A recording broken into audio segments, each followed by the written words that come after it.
I will be blooded, but unbowed. Uy, pinaganda pa ni Sayad. Ang turn. Para namang gunggong yung mga nanonood sa kanya. Sa bagay, kung DDS ang mga viewers nito, wow, astig. Pinaganda ang term, no? Iisa lang naman ang ibig sabihin niyan, unbowed. Wala siyang aaminin. Itatanggi niya lahat. Which is, yun naman ang ginagawa nila. Ako, tigil-tigilan mo nga kami dyan sa unbowed mo na yan. Wala namang politikang umamin sa kasalanan lang, sa kasalanan. Wala namang politikong umamin na nagnakaw siya. Wala namang politikong umamin na siya ay magpapategi.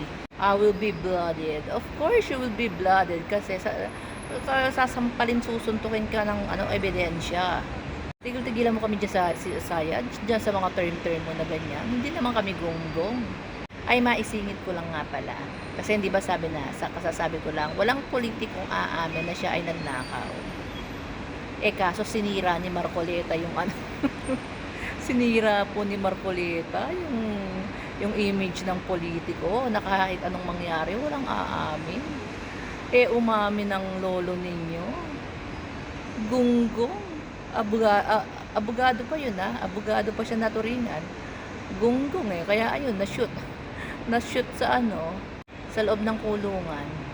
Gunggong nasira yung kasabihang walang walang aamin na politiko na nagnakaw siya, pero itong si Marcoleta umamin. Gunggong nga talaga.